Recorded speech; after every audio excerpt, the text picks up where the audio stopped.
අයිබෝවන් මම මේ මොහොතේ රැඳිලා ඉන්නේ පොළොන්නරු දිස්ත්‍රික්කයේ දියබෙදුම කියන නගරයේ.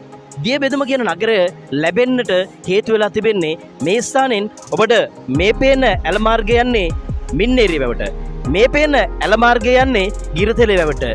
ඒ වැව් දෙකට මෙතනින් තමයි ඇලහැර අමුණෙන් එන ජලය දෙකට බෙදෙන්නේ. ඒ නිසාවෙන් තමයි මේ ස්ථානයට දියබෙදුම කියන නම ලැබිලා තියෙන්නේ. නම ජනවාහරේ එන්නේ ඒ විදිහට. මොකද මේ ස්ථානෙන් තමයි මෙතන කිලෝමීටර් 32කට එහා තියෙන ඇලහැර අමුණෙන් එන ජලය දෙකට බෙදිලා ගිරිතෙලේ වැවට සහ මින්නේරිය වැවට එක්කාසු වෙන්නේ. අපි ඉදිරියේදී හමු යමු ගිරිතෙලේ වැවේ සහ මින්නේරිය වැවේ ජල ධාරිතාවන් කොපමණ ප්‍රමාණයක් රැඳෙනවද? ඒ තුලින් කොපමණ කුඹුරු අක්‍ර ප්‍රමාණයක් ශ්වම් පෝෂිත වෙනවද කියලා පොළොන්නරු නගරය, පොළොන්නරු දිස්ත්‍රික්කය, එහෙම නැත්නම් පොළොන්නරු රාජධානිය තුල දියබෙදුමෙන් ආරම්භ වෙලා ජලාශ දෙකකට වතුර යනවා කියලා සඳහන් කරනවම එකක් ගිරිතෙලේ වැව, අනිත් එක මින්නේරිය වැව. මේ මගේ පසකෙන් තියෙන්නේ දෙවන අග්බෝ රජතුමා විසින් කරවන ලද ගිරිතෙලේ වැව. පසු කාලයේම මෙය පරාක්‍රම බහුර රජතුමා විසිනුත් ප්‍රතිසංස්කරණය කරලා තිබුණා.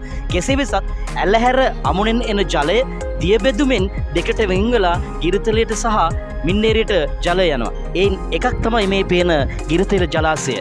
මේ ජලාශය පැරණිම වැව් අතරින් ගැඹුරුම වැව විදිහටත් සඳහන් කරනවා. මීටර් 23ක මෙහි ගැඹුරක් තියෙනවා කියලායි පොතපතේ සඳහන් වෙන නිසා විස්තර වල සඳහන් වෙන්නේ. මේ තමයි අර දියබෙදුමෙන් වෙන් වෙලා ගිරිතෙලට එන එක ජලපාරක් තියෙනවනේ. ජල මාර්ග පද්ධතියක් තියෙනවනේ. ඒ පද්ධතියෙන් ශ්‍රම පෝෂිත වෙන ගිරිතෙලේ වැව තමයි ඔබ මේ දකින්නේ. අපි යමු මින්නේරිය වැවටත් දියබෙදුමෙන් එන මින්නේරියේ ජල පහර කොතනින්ද නතර වෙන්නේ? මින්නේරිය වැවද උඩ ඉඳන් අපි කතා කරමු.